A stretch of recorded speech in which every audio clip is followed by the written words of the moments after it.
O Jardim do Éden. Nossa mais duradoura lenda. Uma história contada por uma civilização após a outra.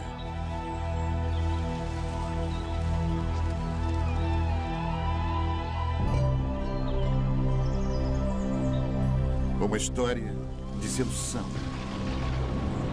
A ira de Deus. Um paraíso perdido.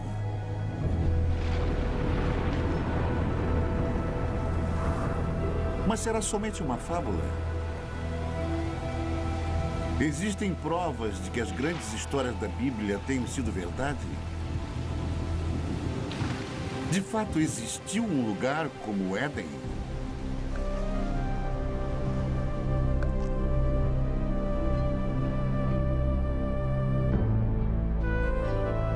Hoje, a procura pelo Jardim do Éden nos leva a uma terra seca e abandonada, a um lugar chamado Mesopotâmia. Mesopotâmia. Retorno ao Éden.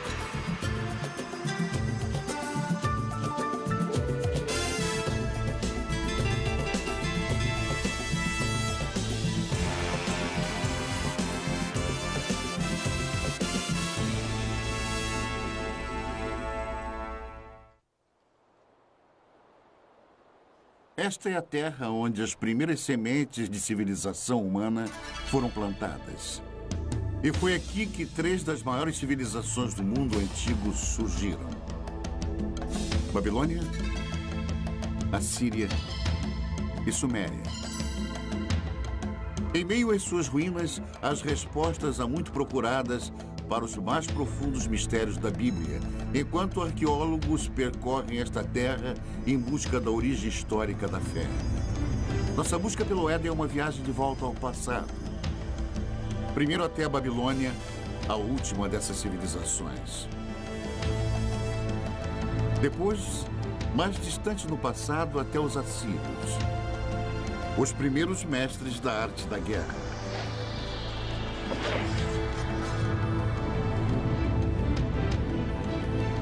E, finalmente, um momento no passado tão longínquo que somente o Éden poderia ter precedido. Até a Suméria e a criação da civilização em si. O grande arco da crescente fértil. Ao longo de mais de 6.000 anos, esta rica terra, situada entre os rios Tigres e Eufrates, deu início às primeiras grandes civilizações. Os gregos a chamam de Mesopotâmia. Nós chamamos de Iraque. Subpondo as camadas da história daqui, podemos trilhar as origens de nossas histórias mais antigas e nos transportar às raízes mais profundas da fé. Nossa jornada começa na margem oeste da Mesopotâmia, em Israel. Uma descoberta casual em 1947 voltaria a atenção do mundo para a arqueologia e para a Bíblia. 2 pastores beduínos estão conduzindo seu rebanho de cabras pelos rochedos de Qumran, a alguns quilômetros a leste de Jerusalém.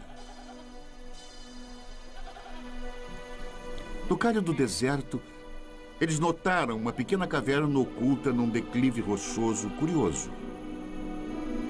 Um começa a subir. Não é raro encontrar artefatos antigos e valiosos nestes penhascos.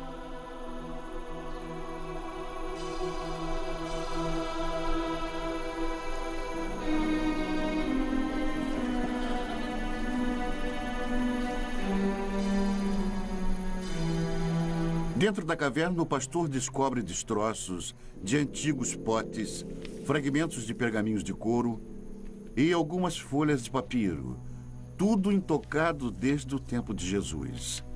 Estas escrituras de uma seita judaica monástica chamada Essênios viriam a ser conhecidas em todo o mundo como os manuscritos do Mar Morto. Nas cavernas ao redor, centenas de papiros antigos seriam eventualmente descobertos. Uma delas provou ser a primeira versão do Antigo Testamento, incluindo os 5 primeiros livros fundamentais conhecidos pelos judeus como Torá. Os manuscritos do Mar Morto imediatamente se tornaram foco de um tremendo alvoroço internacional, enquanto eruditos e teólogos disputavam a posse e os significados deles. E a sensação foi importante. Isto foi descrito como um dos achados arqueológicos mais importantes. E são muito valiosos para os judeus, porque eram judaicos. Eles vêm de um período fundamental na história judaica. E muito valiosos para os cristãos, porque são contemporâneos de João Batista, Jesus e por aí vai. Portanto, são muito informativos. Mas, além disso, temos uma grande ligação emocional a esta obra. A Bíblia sempre foi um livro lido sob 2 pontos de vista: o sagrado e o histórico. Mas o tradicional Torá é sempre escrito à mão.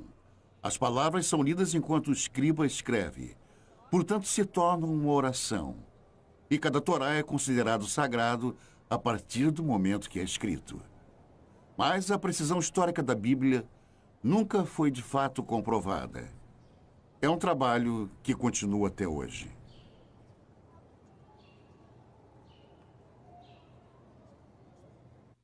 Alguns dos livros da Bíblia são excelentes livros de história. Aliás, os primeiros livros históricos que existem, e muito preciosos, pois temos comparado com outras fontes, e eles mostraram ser muito preciosos. Por isso são tão importantes.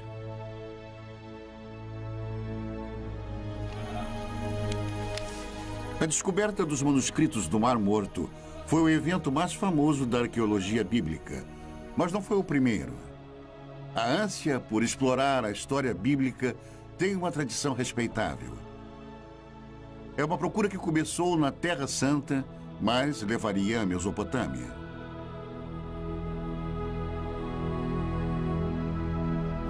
Ao longo da história, viajantes místicos e fiéis têm sido trazidos aos locais onde as grandes histórias da Bíblia ocorreram.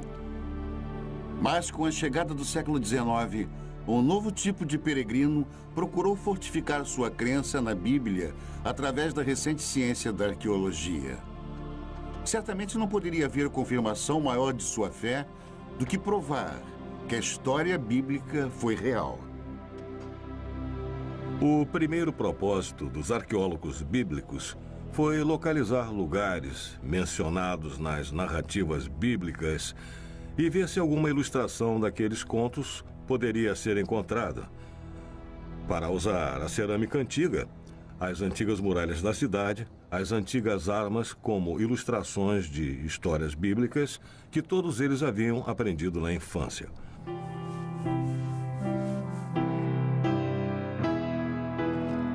O prestígio de cada nação europeia na Terra Santa era medido pelos tipos de descobertas bíblicas que eram encontradas.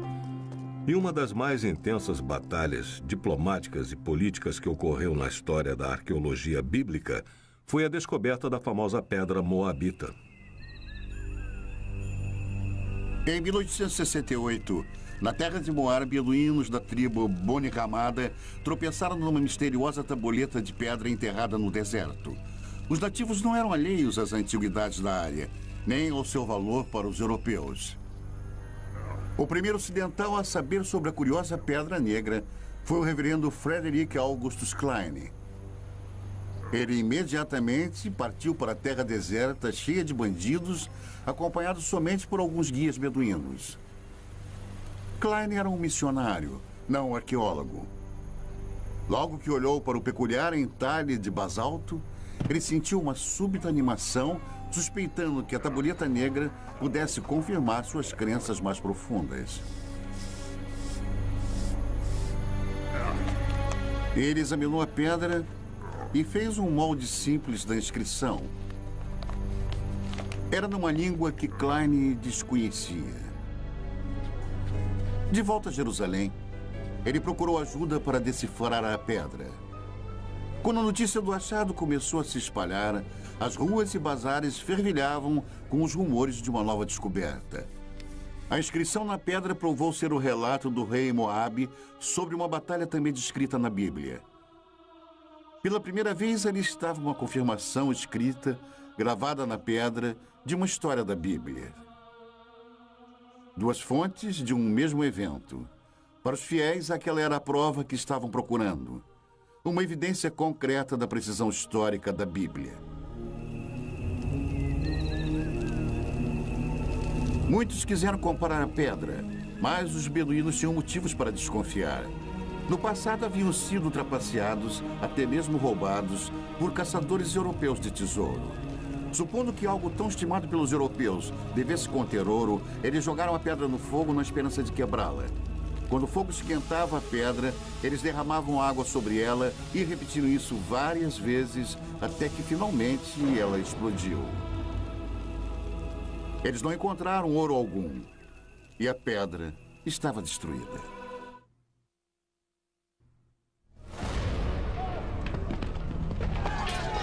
O ano é 586 a.C. O exército de Nabucodonosor, rei da Babilônia, invade Jerusalém com a ira de um Deus furioso. Estamos a quase 6 séculos antes do nascimento de Cristo. Os romanos ainda nem sonhavam com o império. É um capítulo negro na história dos judeus, enquanto a impetuosa estrela da Babilônia nasce. A Bíblia descreve o ataque babilônico. Cortou em pedaços todos os utensílios de ouro que fizera Salomão para o templo do Senhor. Todos os príncipes, todos os homens valentes, todos os artífices e ferreiros, ao todo de 10.000. Ele os levou cativos de Jerusalém à Babilônia. Os israelitas cruzaram mais de 800 quilômetros de deserto, seguindo antigas rotas de comércio pelas atuais Jordânia, Síria e Iraque até a Babilônia. Em Salmos 137, os israelitas lamentam: às margens dos rios da Babilônia, nós nos assentávamos e chorávamos, lembrando-nos de Sião. Como, porém, haveríamos de entoar o canto do Senhor em terra estranha? Fracos e exaustos, os israelitas chegaram à Babilônia, amedrontados com tamanha grandiosidade. Arrancados da modesta cidade de Jerusalém, eles contemplavam a majestosa capital do mundo antigo.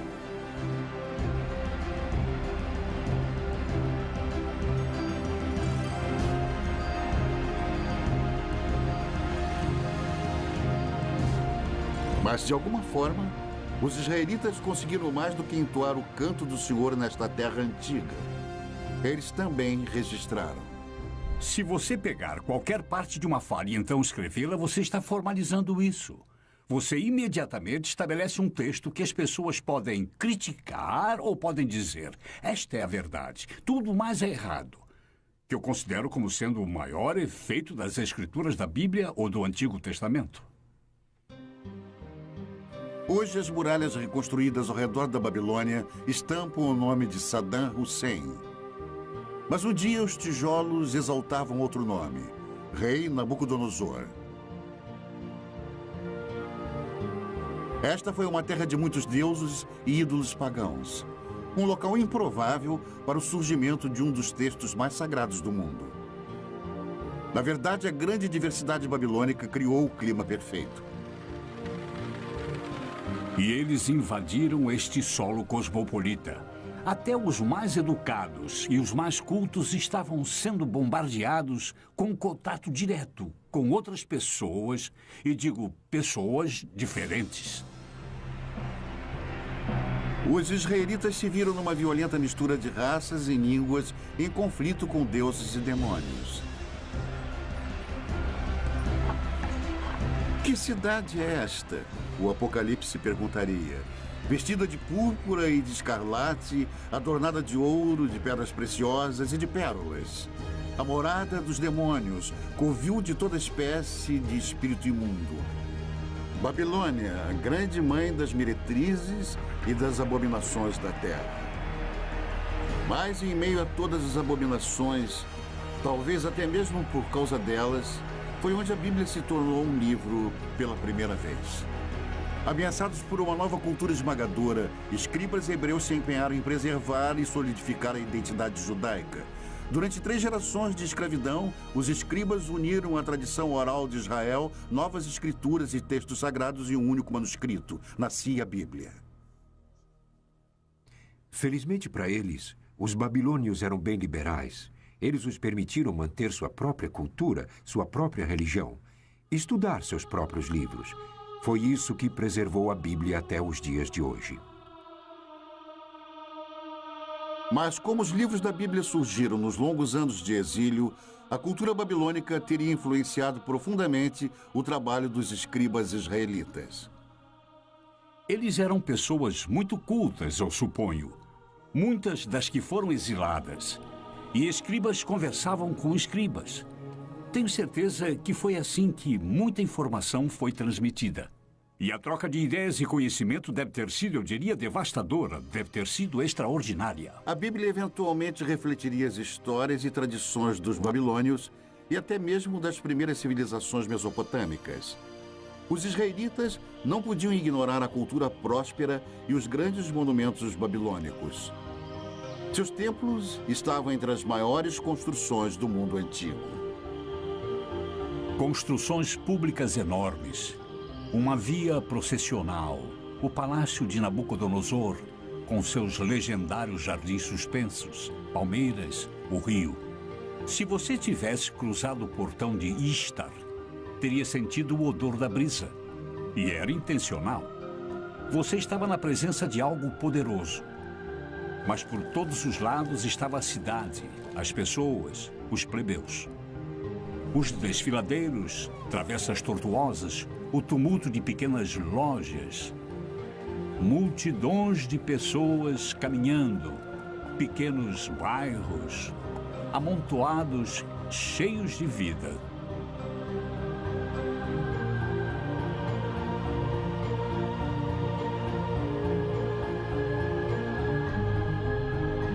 E foi aqui, a Bíblia nos conta, que um dos monumentos mais extraordinários da antiguidade subia até o céu. A Torre de Babel. Durante eras, aventureiros e peregrinos esperavam que, encontrando a famosa torre, pudessem provar a veracidade das histórias da Bíblia. Um dos que falharam teria escrito: nenhum homem ousa se aproximar da torre, pois está deserta e cheia de dragões e enormes serpentes e de bestas venenosas. Viajantes medievais afirmaram ter encontrado a torre. Esta almádena em espiral ainda se encontra no norte do Iraque. Mas eles estavam errados. Esta torre foi construída 1500 anos depois e muito distante das muralhas da Babilônia. Talvez a mais intrigante possibilidade tenha sido feita por Robert Caldwell, um arqueólogo alemão no início do século. Ele descobriu uma trincheira retangular com alguns tijolos restantes.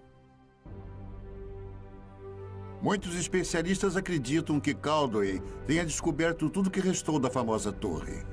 Os enormes monumentos babilônicos causaram uma forte impressão nos escribas bíblicos.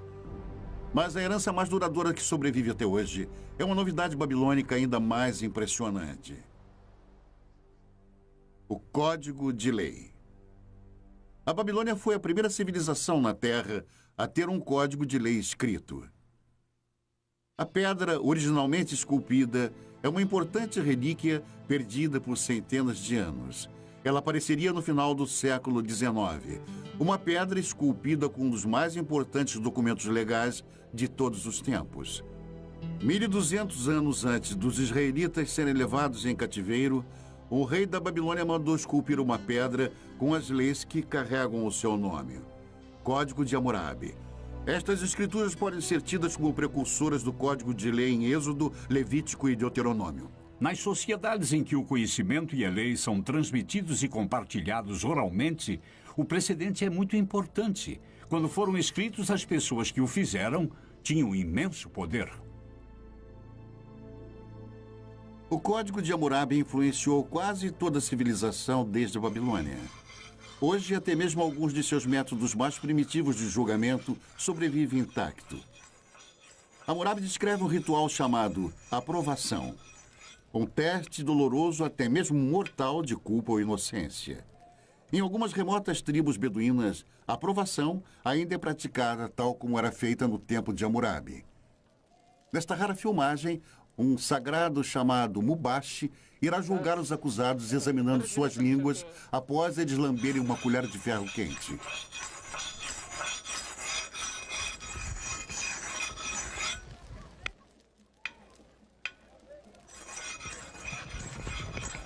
Estes homens foram acusados de roubo. Eles devem se submeter à aprovação ou serem considerados culpados por omissão. Os membros da família assistem ansiosos enquanto os jovens rapazes se preparam para o ritual doloroso.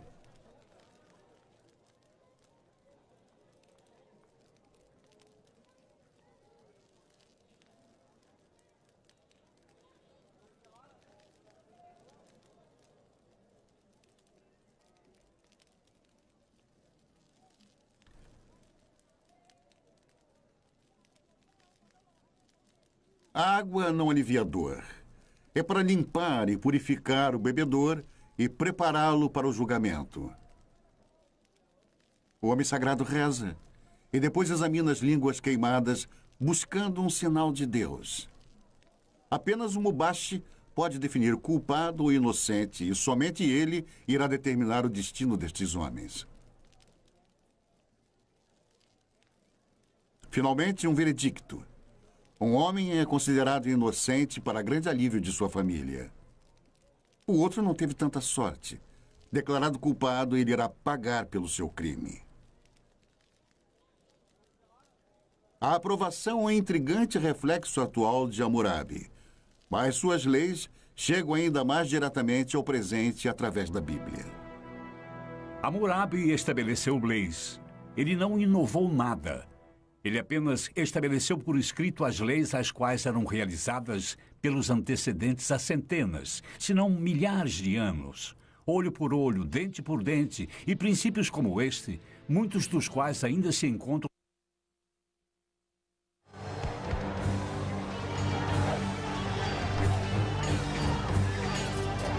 O mais mortal de todos os exércitos mesopotâmicos a viver no Antigo Mundo foram os assírios.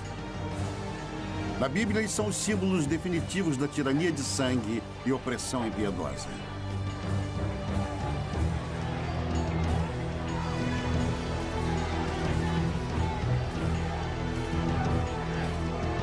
Cem anos antes de Nabucodonosor levar os israelitas em cativeiro para a Babilônia, a Bíblia nos conta que o rei assírio Senaqueribe atacou as terras dos israelitas. No segundo livro dos reis, a Bíblia diz: já tens ouvido o que fizeram os reis da Síria a todas as terras, como as destruíram totalmente.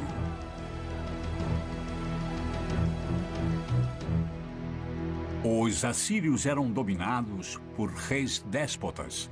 Eles acreditavam no poder absoluto. E poder absoluto significa controle.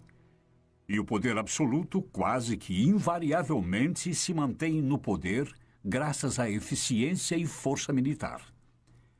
E os assírios mantinham uma enorme máquina de guerra forte e eficiente. E nas paredes dos palácios dos reis assírios estavam as narrativas de algumas de suas expedições, escritas de forma vaidosa, gloriosa, grandiosa e eloquente. Os assírios, eles poderiam tomar uma cidade e empilhar as cabeças dos cidadãos dominantes do lado de fora dos portões, ou pegavam o rei da cidade, o esfolavam vivo e pregavam sua pele no muro, mas todos faziam isso. O poder assírio, simbolizado pela caça ao leão real, estava nas mãos de impiedosos reis guerreiros. Até mesmo a Bíblia demonstra uma relutante admiração. Eis que a Assíria e todos os grandes povos se assentavam à sua sombra. Ezequiel 31. Enquanto a cidade de Roma estava no início, a Assíria era o maior império do mundo. Por mais de 1000 anos, Os detalhes sobre a civilização assíria eram poucos. Até a grande capital, cidade de Nínive, era desconhecida pelo mundo moderno. Então, em 1852, estas ruínas abandonadas foram exploradas pelo arqueólogo britânico Austin Henry Lerdy. O que Lerdy encontrou aqui no norte do Iraque foi nada menos do que a morada real de Nínive. Um tesouro intacto da civilização assíria.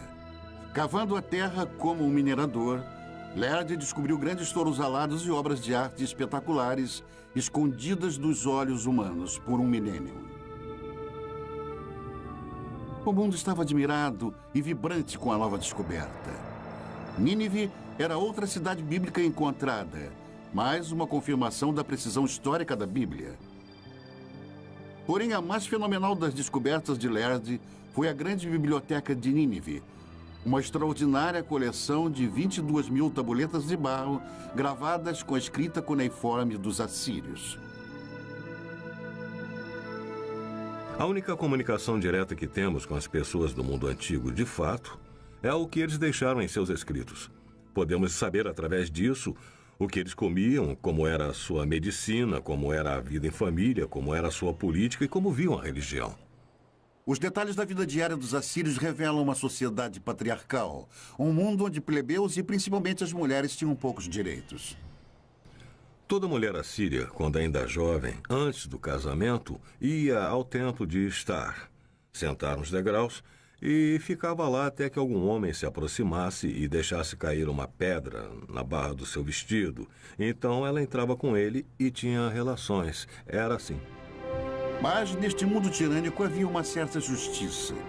No casamento, até as mulheres tinham certos direitos. Uma mulher podia especificar em seu contrato de casamento que seu marido não poderia ter outras esposas. Ela podia especificar que ele poderia ter quantas prostitutas quisesse, mas não outras esposas. Mas se as mulheres comuns tinham direitos limitados, descobertas recentes revelam que as rainhas assírias dispunham de grande privilégio. Em 1989, o antigo palácio de Nimrod, ao norte do Iraque, foi o palco de um surpreendente achado. Os especialistas a consideraram a mais significante descoberta desde a tumba do rei Tutankhamon, o tesouro de Nimrod. Enquanto nós limpávamos uma das salas, descobrimos que havia algumas indicações de um túmulo no subsolo. Nós tiramos tudo e tentamos nos dividir. E descobrimos que ali havia corpos de pelo menos 2 rainhas. Densos braceletes de ouro ainda enfeitavam os seus ossos. Um tesouro real, enterrados há mais de 2000 anos. Esta filmagem memorável, feita por arqueólogos iraquianos, é um registro exclusivo de suas extraordinárias descobertas. Pela primeira vez, a tumba de uma rainha assíria foi encontrada intacta. A sepultura real ainda exibia uma maldição para proteger suas ocupantes. Para aquele que abrir o lacre e me retirar de minha tumba, que seu espírito vague sedento sob os amargos raios do sol, e que os poderosos deuses do inferno permitam que seu corpo e sua alma jamais encontrem um descanso eterno. Ignorando a maldição, os arqueólogos escavaram mais de 56 quilos de joias lindamente esculpidas, globos de cristal e requintados entalhes. Os antigos assírios eram mestres ourives e artesãos. Mas o valor desse tesouro é bem mais alto do que vale em ouro. Quando mortas, as rainhas assírias esbanjavam riquezas. Mas em vida foram seus reis que fizeram história. Reis com sede de impérios. No ano de 701 a.C., o rei Senaqueribe e seu exército se puseram a caminho do deserto em direção ao mar Mediterrâneo. Os corajosos assírios estavam determinados a conquistar tudo que passasse em seu caminho. As cidades de Judá, inclusive Jerusalém, e seu rebelde rei Ezequias. Fortalezas e mais fortalezas tombavam diante dos assírios, mas foi a cidade de Laquis cuja brutal destruição está nos registros históricos e na Bíblia. O cerco a Laquis é um ótimo exemplo de como o exército assírio invadiu a cidade, a cercou, a sitiou e a conquistou, e levou seus habitantes como escravos, os que não foram executados, homens, mulheres e crianças. A técnica era muito simples, era uma conquista bruta, rápida e sistematicamente eficiente. E nos baixos relevos dos palácios assírios, dá para ver os mecanismos de cerco, os soldados avançando nas colinas com os escudos por cima os protegendo dos entulhos atirados. Mas eles não tinham chance. Os outros eram soldados profissionais. Eram uma máquina.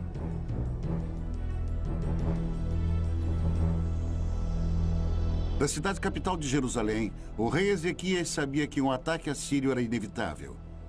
Ele tratou de fortificar a cidade e ordenou a escavação de um aqueduto subterrâneo, um empenho desesperado para proteger o fornecimento de água na cidade.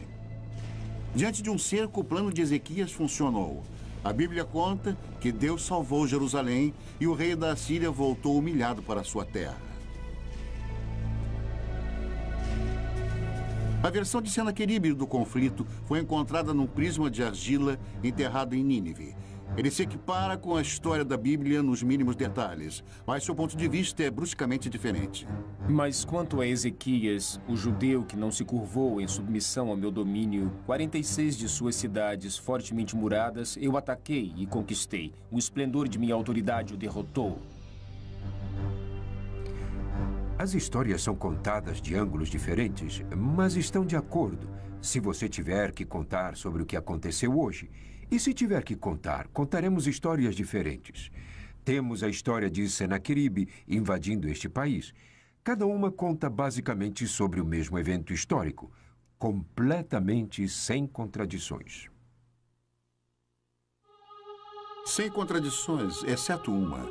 O resultado na versão de Senaqueribe, Ezequias está confinado em Jerusalém como um pássaro na gaiola. Mas, segundo a Bíblia, os exércitos assírios estão contidos nas muralhas de Jerusalém. Este talvez seja o primeiro exemplo de manipulação de informações. O Deus dos israelitas dá a última palavra. Eu vou destruir os assírios em minha terra, a Bíblia diz. E assim disse o Senhor que os assírios serão derrotados. Muito antes, o Onipotente tinha desperdiçado uma civilização inteira. Não há uma única menção do nome deles na Bíblia, mas eles foram chamados Sumérios e contaram a história de uma grande inundação.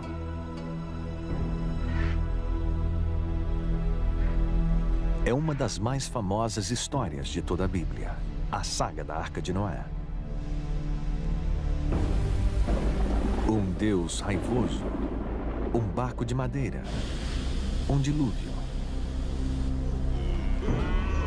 É a história de Noé e sua família fugindo para a arca com cada espécie de animal e sobrevivendo ao castigo da inundação, enquanto o resto da humanidade é destruída.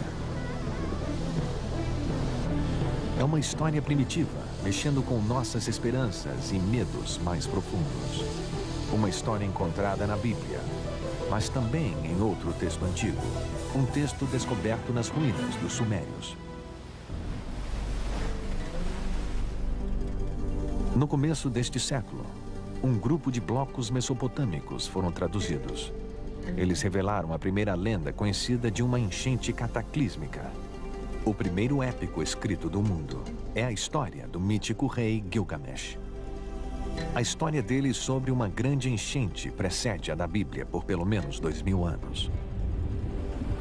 Por 7 dias e 7 noites, uma enchente tinha invadido a terra e o barco gigante foi lançado pelas tempestades. O barco navega até uma montanha. Ele solta os pássaros, que é a história que tem uma semelhança com a enchente bíblica. É uma história maravilhosa. Mais de 5.000 anos atrás, a história do grande dilúvio foi contada primeiro aqui, nas cidades antigas da Suméria, Uruk, Eridu e Ur. Na Suméria, encontramos o início de quase tudo que nos fez civilizados. Eles inventaram a roda, o governo e a jardinagem.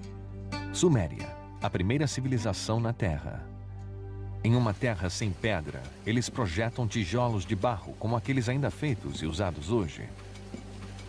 E daqueles simples blocos de construção, eles levantaram os primeiros grandes monumentos, chamados zigurats, construindo templos que invadem dezenas de metros pelo ar. Os sumérios inventaram um minuto de 60 segundos e até mesmo o adolescente problemático. Onde você foi? Não fui em lugar nenhum. Se você não foi a lugar nenhum, por que fica perdendo tempo? Vá para a escola. Fique na frente do seu professor. Narre a sua lição de casa, escreva o seu trabalho. Você me entendeu? Sabemos sobre os sumérios, o que fizeram em suas vidas diárias, graças à mais impressionante invenção deles, a escrita. Nós conhecemos a mais antiga lenda deles e seus segredos mais íntimos, porque alguém escreveu. Foi algo que ninguém havia feito antes. É uma janela, mas uma janela que é composta de várias partes, algumas das quais podemos ver e algumas não. Nós necessitamos de muito mais do que temos. Então, o que temos é espetacular. Em alguns casos, nós também temos que ter em mente que há parte das vidas das pessoas que nunca vemos e que nunca veremos porque há pessoas cuja escrita não foi levada em conta. 5.000 anos atrás, alguém escreveu sua história na argila, nos dando uma ideia de um mundo no seu primeiro relance de civilização. Como um povo, os sumérios eram de certa maneira muito autênticos. Eles se preocupavam sobre conhecer outras pessoas e beber cerveja e coisas assim. E há várias coleções de poemas que relatam as preparações de uma mulher para o seu amante e como ela se veste e espera pelo seu amante. O centro desta civilização era a cidade perdida de Ur, onde se imaginava ser o lugar de nascimento de Abrão, o primeiro dos patriarcas bíblicos.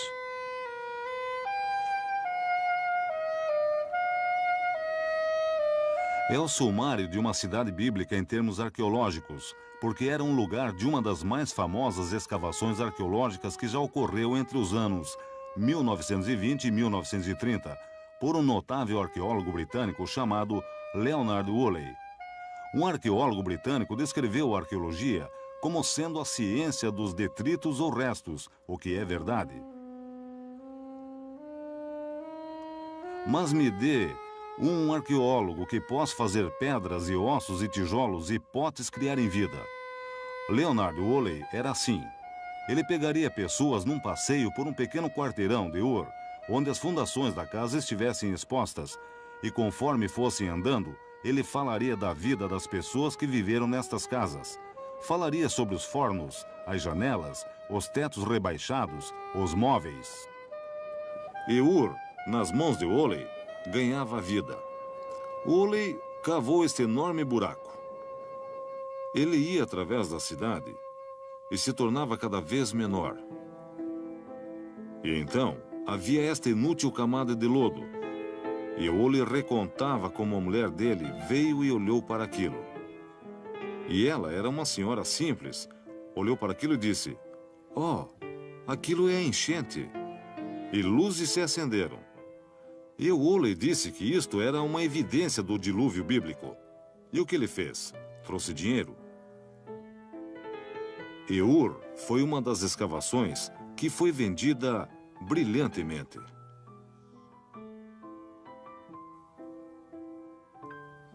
Especulações sobre o dilúvio bíblico causaram uma sensação. Mesmo sem uma prova concreta, foi como se a ciência e a Bíblia tivessem se unido no desolado deserto do sul do Iraque. Woolley iria finalmente desenterrar um tesouro indiscutível. Uma descoberta que trouxe visões extraordinárias para esta primeira das civilizações. As tumbas reais de Ur. Cavando na lama grossa, Woolley descobriu 74 esqueletos arrumados cuidadosamente, todos enterrados ao mesmo tempo. O sepultamento contou a chocante história de uma jornada final de um rei para o além e daqueles que o acompanharam. E a partir disto, ele desenvolveu uma notável história de um funeral real. E a história dele foi algo assim. Primeiro eles cavaram este grande buraco com uma lâmpada de um lado. No buraco, levantaram um sepulcro com pedra na qual o corpo do personagem real foi colocado.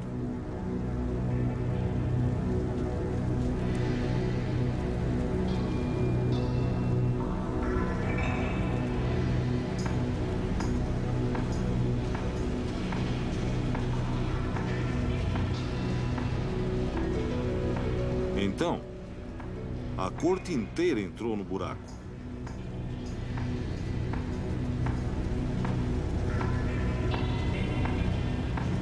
Todos se alinharam e ficaram lá com pequenos potes de argila em suas mãos. E então, no sinal, todos beberam veneno.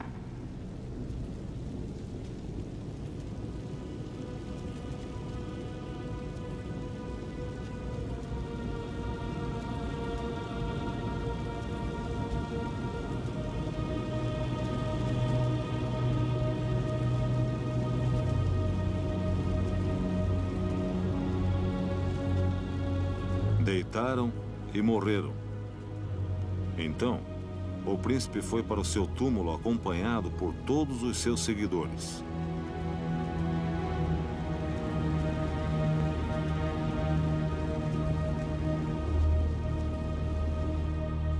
Isto se tornou uma das grandes descobertas, um dos maiores funerais contados na arqueologia da história antiga.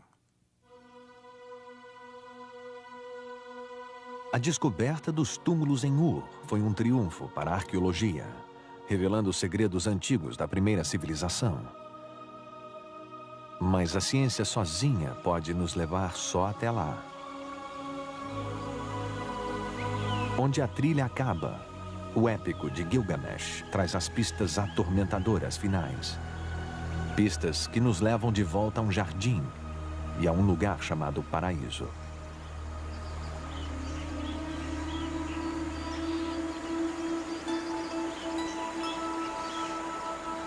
Ah, o Jardim de Éden. No começo, Deus criou o mundo. É uma história familiar. Você tem esse tipo de mito da criação em quase toda a sociedade na Terra. E um desejo constrangedor do povo de um mundo melhor. Jardins de Éden. Paraísos são os desejos de um povo de uma vida menos complicada ou mais fácil, ou uma recompensa por ter trabalhado tão duro.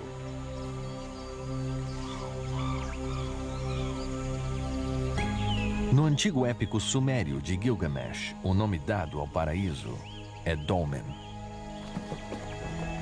É um lugar além da habitação humana normal e como se apresenta no mito sumério da enchente, que é onde os sobreviventes da enchente foram morar. E há outros mitos que mostram Dolmen como um lugar onde tudo era perfeito. Dolmen aparece na lenda mesopotâmica como uma espécie de jardim do Éden.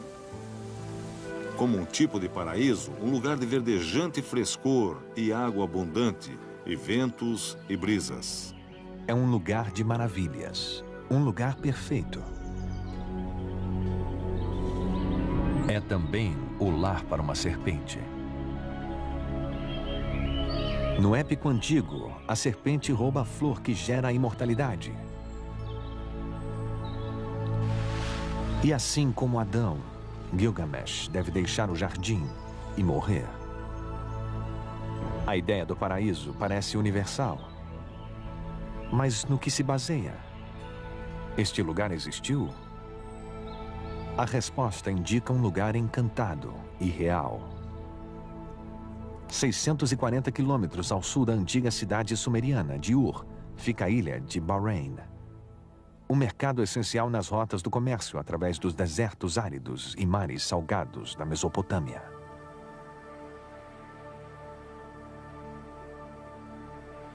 Hoje, Bahrein não é mais um paraíso, mas foi uma vez viçoso.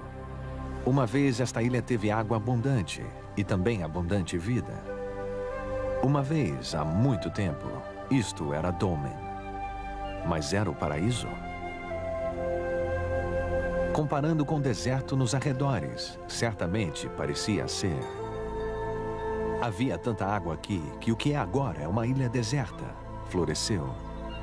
Era um jardim produzindo frutas suculentas. E havia pessoas aqui que aparentemente levavam uma vida abençoada. Mais de 85 mil túmulos encontram-se nesta paisagem, provavelmente mais do que em qualquer outro lugar do mundo antigo. Os ossos antigos nos contam que esses povos eram mais altos e mais saudáveis, e eles viviam mais que as outras pessoas na região. E nos túmulos está a mais surpreendente chave: os restos de cobras, ritualmente embalsamadas em algum lugar no passado há mais de 4.000 anos. Aqui em Bahrein, nós encontramos a serpente do mesmo jeito que a encontramos no épico de Gilgamesh e do mesmo jeito que a encontramos na Bíblia. Nossa jornada de volta ao tempo cruzou as terras onde os babilonianos, os assírios e os sumérios antigos uma vez estiveram. É possível se arriscar ainda mais para a terra que oculta as pegadas de Adão?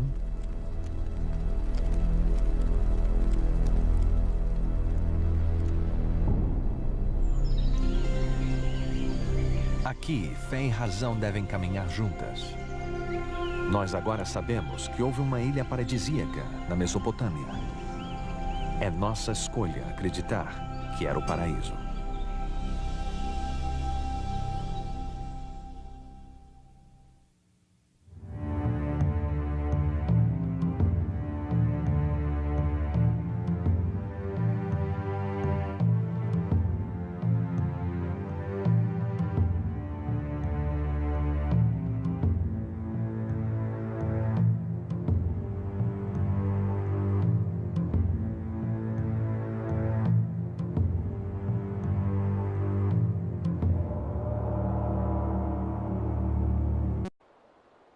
Esta é a terra onde as primeiras sementes de civilização humana foram plantadas. E foi aqui que 3 das maiores civilizações do mundo antigo surgiram: Babilônia, Assíria e Suméria. Em meio às suas ruínas, as respostas há muito procuradas para os mais profundos mistérios da Bíblia, enquanto arqueólogos percorrem esta terra em busca da origem histórica da fé. Nossa busca pelo Éden é uma viagem de volta ao passado. Primeiro até a Babilônia, a última dessas civilizações. Depois, mais distante no passado, até os assírios, os primeiros mestres da arte da guerra.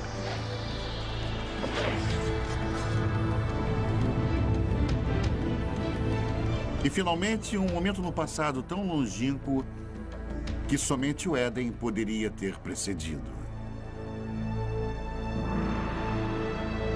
Até a Suméria e a criação da civilização em si. O grande arco da crescente fértil. Ao longo de mais de 6.000 anos, esta rica terra, situada entre os rios Tigres e Eufrates, deu início às primeiras grandes civilizações. Os gregos a chamam de Mesopotâmia. Nós chamamos de Iraque. Subpondo as camadas da história daqui, podemos trilhar as origens de nossa...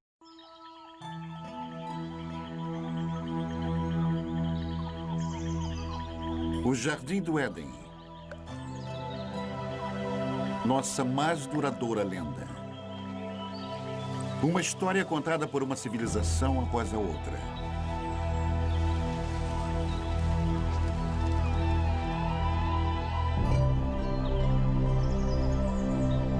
Uma história de sedução. A ira de Deus. Um paraíso perdido.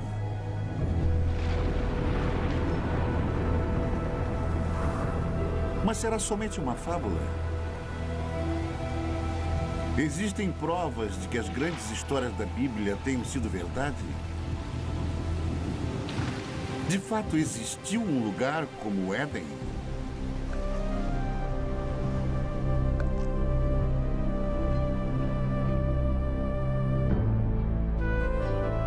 Hoje, a procura pelo Jardim do Éden nos leva a uma terra seca e abandonada, a um lugar chamado Mesopotâmia. Mesopotâmia. Retorno ao Éden.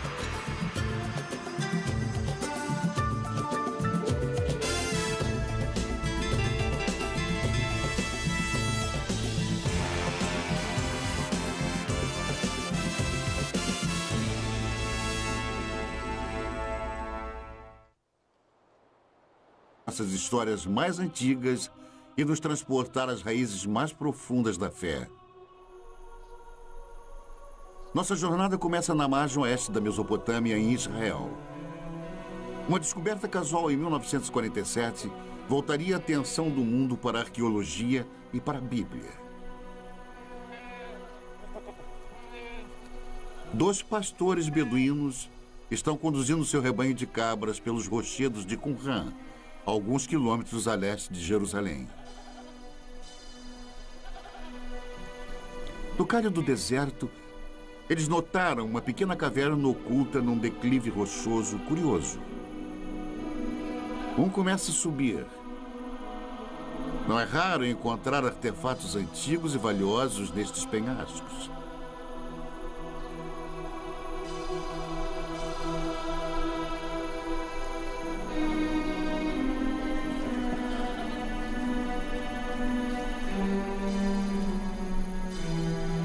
Dentro da caverna, o pastor descobre destroços de antigos potes, fragmentos de pergaminhos de couro e algumas folhas de papiro, tudo intocado desde o tempo de Jesus.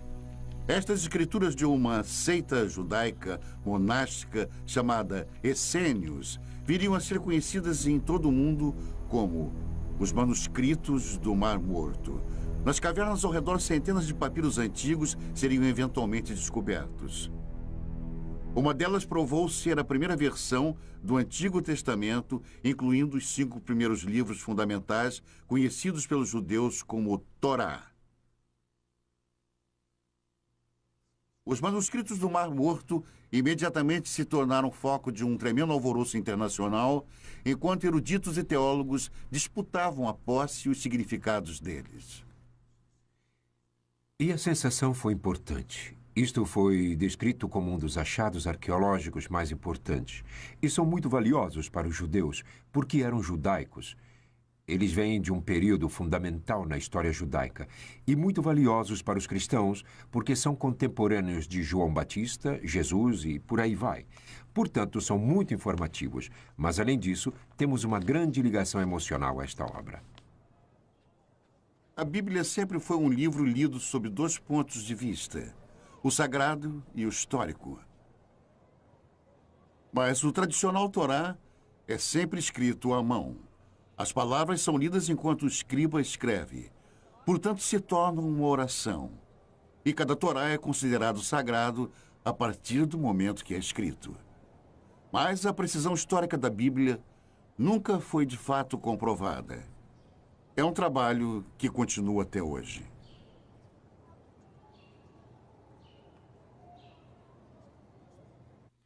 Alguns dos livros da Bíblia são excelentes livros de história. Aliás, os primeiros livros históricos que existem, e muito preciosos, pois temos comparado com outras fontes, e eles mostraram ser muito preciosos.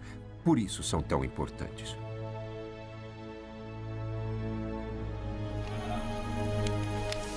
A descoberta dos manuscritos do Mar Morto foi o evento mais famoso da arqueologia bíblica, mas não foi o primeiro.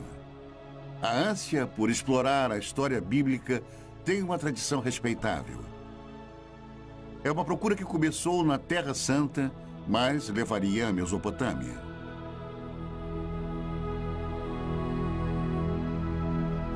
Ao longo da história, viajantes místicos e fiéis têm sido trazidos aos locais onde as grandes histórias da Bíblia ocorreram. Mas com a chegada do século XIX, um novo tipo de peregrino procurou fortificar sua crença na Bíblia através da recente ciência da arqueologia.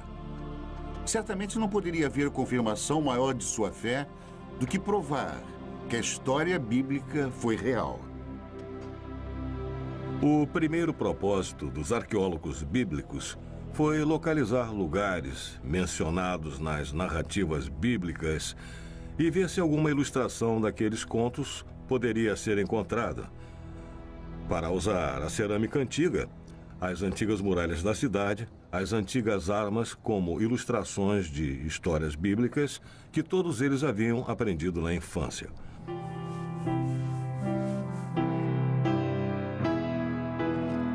O prestígio de cada nação europeia na Terra Santa era medido pelos tipos de descobertas bíblicas que eram encontradas. E uma das mais intensas batalhas